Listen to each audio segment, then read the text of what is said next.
जब हम भूतकाल में किसी काम के जारी होने के बारे में बात करते हैं तो वो होता है हमारा पास्ट कंटिन्यूस टेंस। और पास्ट कंटिन्यूस टेंस जो होता है उसकी हिंदी की जो पहचान है वो होता है सेंटेंस के लास्ट में आ रहा होता है रहा है, रही है, रहे हैं। और इंग्लिश के सेंटेंस में वर्ब में आईएनजी होती है और हेल्पिंग वर्ब वाज वर्ब होती है। देखिए पास्ट कंटिन्यूस टेंस रहा था, रही थी, रहे थे, ये हिंदी के सेंटेंस के लास्ट में आ रहे होते हैं। और इंग्लिश के सेंटेंस को पहचानने के लिए हम देखते हैं उसमें वाज वर्ब लगा होगा और वर्ब की इंग फॉर्म मतलब वर्ब में आईएनजी लगा होगा। एफर्मेटिव सेंटेंस कैसे बनाते हैं हम? तो सबसे पहले सब्जेक्ट, जो भी सब्जेक्ट है हमारा उसकी इंग्लिश लगाइए। सब्जेक्ट के बारे में हम आपको पहले ही बता चुके हैं कि जिस व्यक्ति या एनिमल के बारे में हम बात कर रहे होते हैं, जो काम करने वाला होता है वही होता है हमारा सब्जेक्ट। उसके बाद हेल्पिंग वर्ब लगाइए। सिंगुलर अगर सब्जेक्ट है तो वाज और प्लूरल सब्जेक्ट है तो वर्ब। ये इन दोनों में से एक हेल्पिंग वर्ब लगेगी आपकी। उसके बाद वर्ब प्लस आईएनजी, वर्ब की इंग फॉर्म। उसके बाद ऑब्जेक्ट लगाइए। अगर उसके बाद भी कुछ बचता है उसे लगा दीजिएगा। जैसे मैं गहरी नींद में सो रहा था, यहाँ पर सोने का काम कौन कर रहा है? मैं, तो मैं सब्जेक्ट हूँ यहाँ पर। तो सबसे पहले आई के बाद साथ में हेल्पिंग वर्ब लगेगी वाज। सोना के आप जानते ही हैं स्लीप होती है, आईएनजी लगा लेंगे यहाँ, स्लीपिंग हो जाएगी। आई वॉज स्लीपिंग, मैं सो रहा था। गहरी नींद में, तो गहरी नींद में होता है soundly. I was sleeping soundly.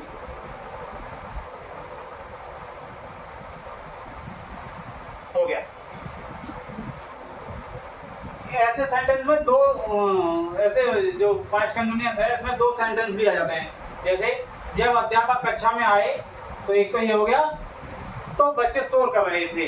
तो देखिए कैसे, जब अध्यापक कक्षा में आए ये पास्ट इंडेफिनिट में हो जाएगा और रहा था, रही थी, ये रहा है, ये जो है पास्ट कंटिन्यूअस में। तो जब अध्यापक कक्षा में आए, वहन, यहाँ पर जब के लिए लगाएंगे हम वहन। और ध्यान रखिए वहन यहाँ पर क्वेश्चन वर्ड नहीं है, ध्यान रखिएगा। तो व्हेन, जब अध्यापक, व्हेन द टीचर एंटर्ड, और एंटर्ड के साथ इन नहीं लगाते। कुछ लोग जो है गलती कर देते हैं, एंटर्ड इन लगा देते हैं। एंटर्ड खुद में ही उसमें प्रीपोजिशन इन होता है। तो एंटर्ड द क्लास, तो when the teacher entered the class, तो जब टीचर कक्षा में आए तो क्या कर रहे थे? बच्चे शोर मचा रहे थे। The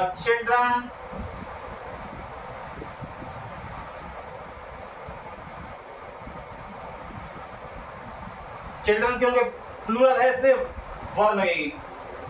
वर मेकिंग, मचाना की होती मेकिंग, और मेकिंग अ नॉइज पूरा फ्रेज होता है, ये साथ में लगता है क्योंकि ये नॉइज एक ऑब्जेक्ट है।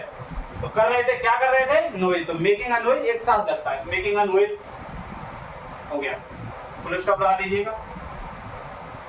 अगला देख लेते हैं, वह प्यास से मरा जा रहा था। यहाँ पर सब्जेक्ट वह, तो ही सिंगुलर है इसलिए वॉज, ही वॉज, मरा जा रहा था, डाइंग, प्यास से। किससे मरा था? तो he was dying of thirst, प्यास से।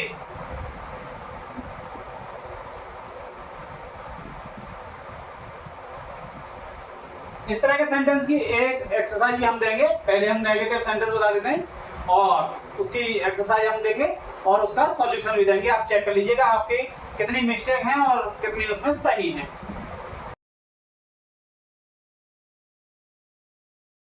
अब देखिए आपका हो गया एफर्मेटिव सेंटेंस। अब हम बताएंगे नेगेटिव सेंटेंस।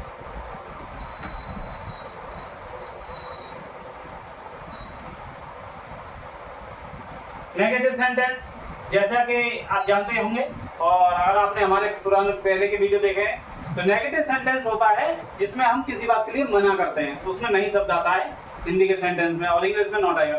तो सबसे पहले हम सब्जेक्ट लगा लेंगे, उसके बाद हेल्पिंग वर्ब लगाएंगे हम, हेल्पिंग वर्ब वाज वर्ब, और उसके बाद नॉट आ जाएगा।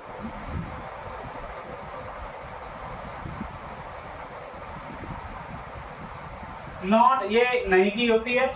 फिर फोर्थ नंबर पर हमारा हो जाएगा वर्ब प्लस आईएनजी, फिर उसके बाद फिफ्थ पर ऑब्जेक्ट, उसके बाद रेस्ट पार्ट, जो बचा हुआ पार्ट रेस्ट पार्ट। तो इस तरह से उसकी इंग्लिश हम लगा लेते हैं।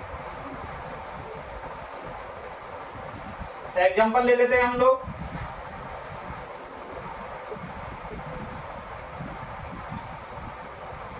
और अगर आपको कुछ सीखने को मिल रहा हो तो अगर आप चाहें तो सब्सक्राइब कर सकते हैं आप।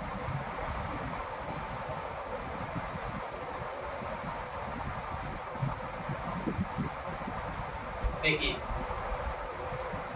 चिड़िया आकाश में नहीं, ये नहीं आ गया, उड़ रही थी।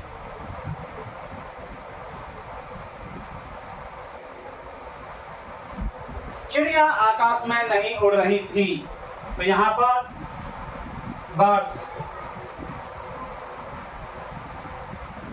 ये हमारा सब्जेक्ट हो गया। और ये प्लूरल है, जैसा कि आप जानते हैं, तो वर आ जाएगा, हेल्पिंग वर्ब। वर थर्ड नंबर पर आएगा हमारा नॉट। ये देखिए थर्ड नंबर पर not, first second third not. Fourth number पर आएगा हमारा वर्ब प्लस आईएनजी, उड़ना, फ्लाइंग, फ्लाइंग। और क्या बचा आकाश में, यहाँ पर ऑब्जेक्ट नहीं है, क्योंकि ऑब्जेक्ट क्या होता है कि जब हम वर्ब में क्या लगाने से जो आंसर लेते हैं या आंसर मिलता है वो होता है कि वर्ड उड़ रही है, तो वर्ड क्या उड़ रही है, तो नहीं आ रहा है आंसर, तो इसका मतलब ऑब्जेक्ट नहीं है।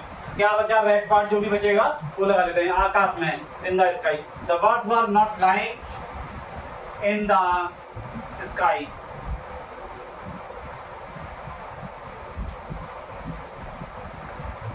अगला देख लेते हैं। जब मैं सो रहा था तब माताजी खाना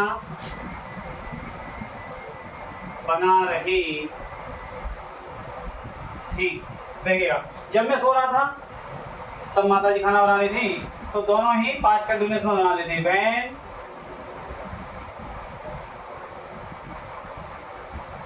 आई वॉज स्लीपिंग। देखिएगा, सोना की दो होती हैं। अगर हम दिन में थोड़ी नींद ले रहे होते हैं तो उसके लिए नैप लगाते हैं, और रात में सो रहे होते हैं ज़्यादा देर के लिए तो स्लीप लगा देते हैं। तो आपकी इच्छा है आप क्या लगाएंगे।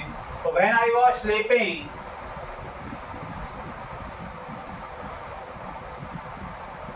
व्हेन आई वॉज स्लीपिंग, तब क्या मम्मी क्या करी थी, द मदर वॉज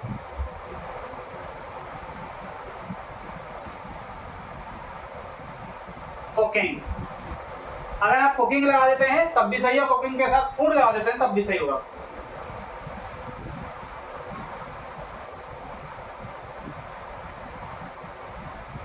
तो ये रहे आपका नेगेटिव सेंटेंस। अगले पार्ट में हम इंटरोगेटिव और डब्ल्यू स्टार इंटरोगेटिव और कुछ स्पेशल यूज के बारे में बताएंगे। तो अगर आप देखना चाहते हैं, सीखना चाहते हैं, तो हमारे दूसरे पार्ट को देख सकते हैं। और इसी के साथ जो हमने एक्सरसाइज दी थी आप उसे चेक कर लीजिएगा।